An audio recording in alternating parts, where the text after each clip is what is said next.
Howdy folks, I'm Princely Picolishi, proudly petting prickly porcupines. I remember. And here are more prickly porcupines for us to pet. Picolishi is a Roman mythological creature often described as an undead, vengeful spirit of a violent man who returns from the grave as a wolf-like or dog-like being.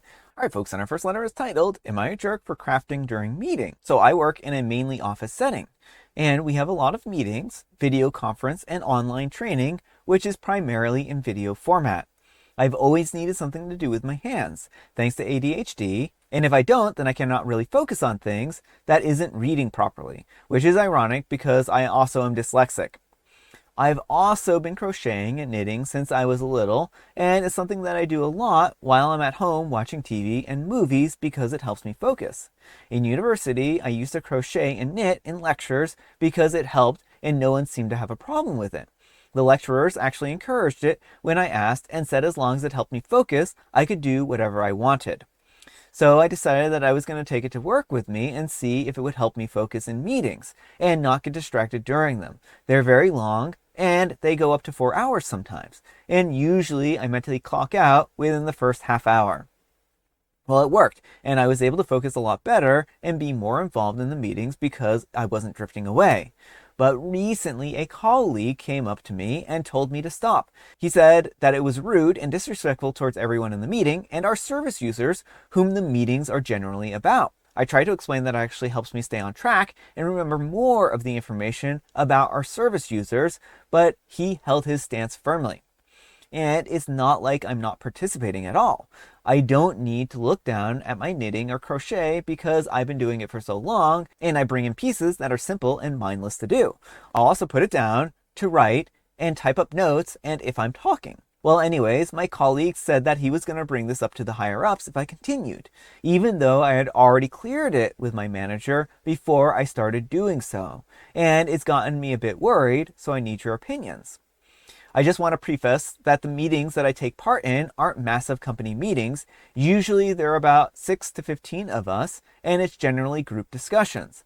Also, where I work is quite relaxed and generally a casual setting. Like, we wear smart casual as well, so it's not super formal. So, should I stop? Is what I'm doing disrespectful? Edit to clear up about the service users. They are not in the meetings with us. It's only us professionals in these meetings. We are discussing them and what we're going to do, but they are not present for them.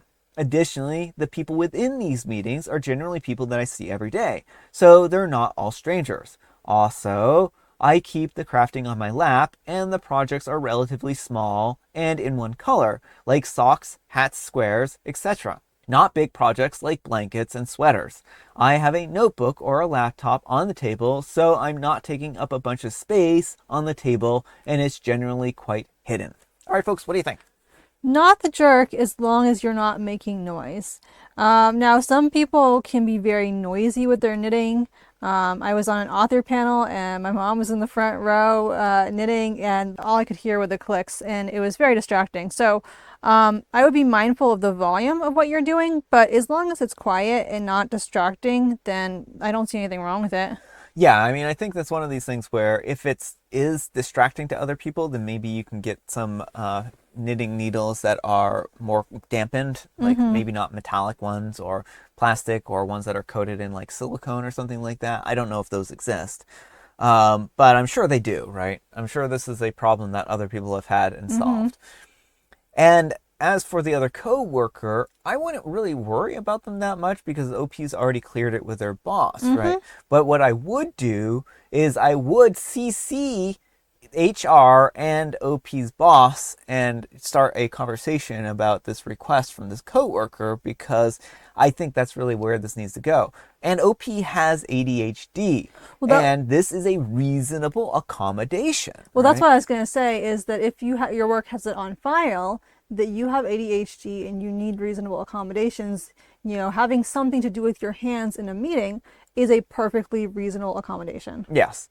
So I think that this other person is going to be on the losing side because this seems like a very reasonable accommodation. I need something to do with my hands during a meeting because it helps me focus because I have ADHD.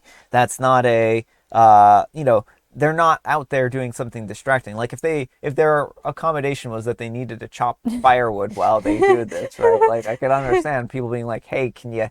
Yeah, this is a little distracting here with the axe swinging constantly in the background." Like, yeah, that would be not reasonable. But knitting, as long as it isn't like driving people up a wall with the clickety clickety click, you know. But let me know what you folks think. So anyhow, take care and good luck. But folks, let's see what the Wheel of Judgment has to say. Wheel of Judgment, turn, turn, turn. Tell us the judgment that OP's earned. Centrifuge. What? Apparently, the wheel is really not a fan of knitting. No, the wheel does not like knitting. The wheel is like, all distractions should be the wheel. The wheel is the coworker. All right, folks, and our next letter is titled, Will I Be a Jerk If I Tell My Coworker That He Can't Participate in Secret Santa Due to His Conditions? Okay, so I am hosting a Secret Santa at work. It's an employee-run event, no managers involved, and I've been the one to host it for the past few years. I made up some questionnaire slips and sent out an email and started handing out the slips to those who wanted to participate. One of my coworkers, we'll call him Trey, who I actually get along with, can be difficult at times, and has chosen my hosted event as one of those times for some reason. Anyways, here's how it went down. I handed him a slip since he participated last year, and I assumed that he would want to play again. He took the slip from me and asked, can I just buy someone something and not get one? I told him no, it doesn't work like that. Someone's going to draw his name and they're going to want to get him a gift. He told me just to put in someone's name who doesn't want to play. And I said, they don't want to play though, so I'm not going to do that.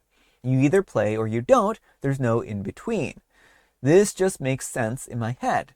But he kept arguing with me, saying that he really doesn't want any gifts and he doesn't need any more clutter in his house. But he still wants to buy a gift for someone. Another coworker overheard our conversation and then kind of called me out for it, saying, just let Trey give a gift to someone and put someone's name in at random. Someone gets an unexpected gift and Trey doesn't have to receive one. I really hate the idea of this, but I told Trey that I would think about it. But that makes no sense to me. I'm not going to put a random person's name into the hat, and I'm not going to start asking around who wants to get a gift but doesn't want to buy one. I feel bad because I want Trey to be able to play and participate with us, but I don't like getting pushed into changing the rules and making exceptions for people. In my head, the way I set it up is the way the game is played. You either play or you don't. Am I wrong though? Should I just let him donate his gift to someone else? Edit/update. Hey guys, thank you, the issue has been resolved. You can see some of my replies for the full story. In short, I have asked him to handle the logistics of his gift, and I'm going to let him play. The post is still getting some traction. I was going to ask the mods to close it, but I really enjoyed reading about people's work Secret Santa experiences, so I keep the stories coming. Lol. I'd like to say a few other things about some points people keep making. Just let him play and don't let him put his name in, and then one person won't have to buy a gift. My response is, it takes the fun out of the game for most people. Like we saw with Trey, pretty much everyone wants to buy someone a gift. That's why we play. Getting a gift is always fun too, of course. But we all love to buy gifts for people, and I'm not going to take that away from anyone. That's why I asked Trey to find someone on his own who was willing to do that. 2, I pressured him into participating when he didn't want to. My response, okay, I know he didn't say it outright, but just so that everyone is aware, it's voluntary participation. No one has to play. Trey wants to participate just without receiving a gift. 3, have a raffle for whatever gift he gets. My response is, to be frank, I really don't want to set this up. I was pressured into doing Secret Santa by my coworkers again because I've done it in the past and no one else will really organize it. But I'm extremely busy at work right now and had so many issues last year with my managers getting involved. I really didn't want to have to do it again. Before you say that I shouldn't have done it at all, I'll explain a little for myself. For one, it started as an alternative to an absolute terrible job our company does for their Christmas gifts. It ends up being a lottery every year, with some people getting huge flat screens and others getting a dog bowl. Lol.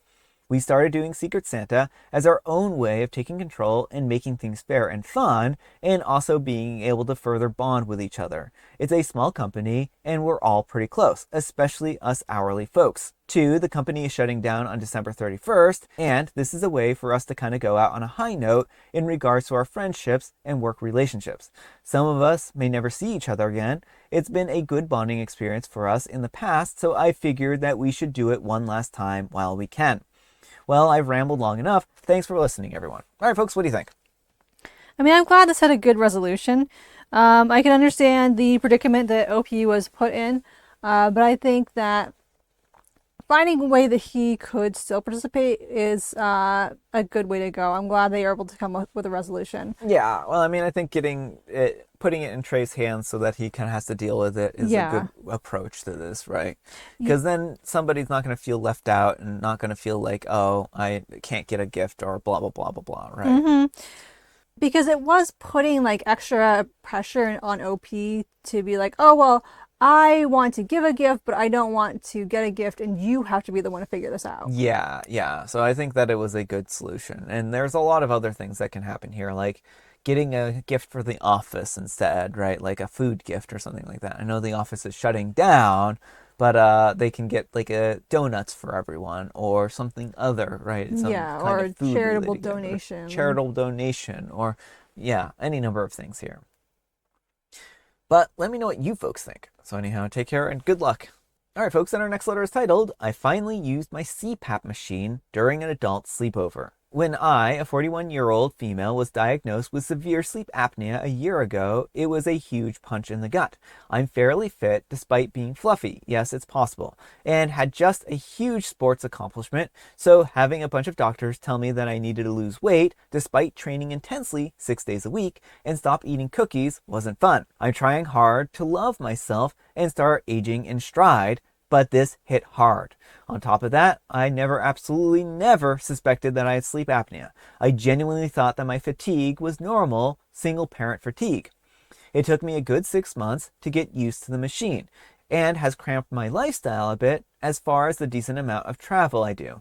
But now that I'm used to it, I cannot sleep without it.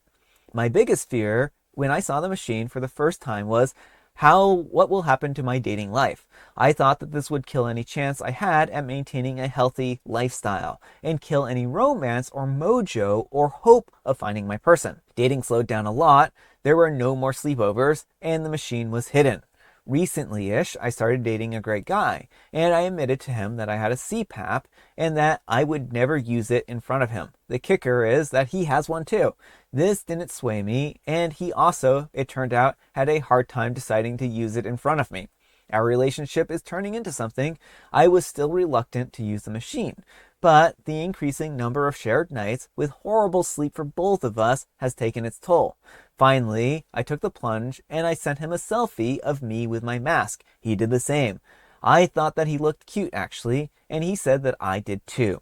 And I actually believed him. Well, last night I wanted so badly to see him, but I was really, really tired, and I finally said, you can come over, but only if you bring your machine. He did, and we shut off the lights and put them on and got absolutely magnificent, restful, somewhat less cuddly than usual, but still warm night's sleep. I did it, and I owned it, and I slept with my machine in front of a guy, and I'm not falling asleep at my desk as I write this or questioning my life choices. All right, folks, what do you think? Well, I'm really glad that OP has found a partner who is supportive, and that he has found a partner who's supportive in OP. Well, that's just it.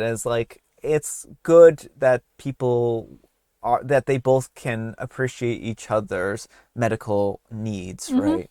And it's unfortunate that OP feels like this is something that they would have to hide from other people, and because people can be cruel and people can be mean, and I can understand them being like, I can't show this to other people because they won't understand. But I think that a lot more people will understand. But it's understandable that OP would be self-conscious about this, right? So I really do hope that this isn't going to be something that keeps OP self-conscious. And hopefully things work out between the two of them so that they don't have to actually worry so much about that in the future, right? Yeah. But let me know what you folks think. So anyhow, take care and good luck. And Beneficial Ball 8375 says, "Can I just say I love every teeny bit of this whole story. Thanks so much for sharing." And Nicholas Laura says, "Right, it's such a real and relatable story. Glad they shared it." And Krusty Krab Batty says, "Exactly. It's refreshing to see someone celebrate the small victories in life like this." And Brosnisty says, "Yeah, this was cute." And Baba Bootyliciousness says, "I didn't know I needed a CPAP love story until now." And Code and Cat says, "I'm well within healthy weight. I'm in my 30s and I work out often. My CPAP has been life-changing. I've struggled with poor sleep for years. My first night with a CPAP, I woke up and I felt like this is what real sleep feels like." And Yoshi in Black says, "My partner had one, and when he reused it for the first time, he was a different human. He himself didn't feel much different, but he was way less grumpy." All right, folks, it is tea time. Grab your beverages of choice. I've got some tea right here, and Amber, she has a joke. Why couldn't the police catch the burger? Well, because the burger was the hamburglar. Because it was fast food. Oh. And it's National Fast Food Day. Oh. And also have a party with your bear day. So go get some hamburgers, some steamed hams from your favorite Krusty Burger location, and have a picnic with your stuffed animal. Yeah, I think we just had like tea parties with bear. Oh no, it was hug bears what we were doing. Okay, and so now we're having a party with our bears. Yes. And I have a licorice spice. All right, folks, that's all the time we have for today. Thank you so much for watching. Happy Special Sunday, folks. And you know what makes it special? You do, Amber does too, and our wholesome story does as well. And Brian does too. Amber, we need some kind of moral advice and or guidance, and please have it on medical devices. The right people will not shame you for using your medical devices. Yeah. Thanks so much for watching, and we'll see you all tomorrow. Bye.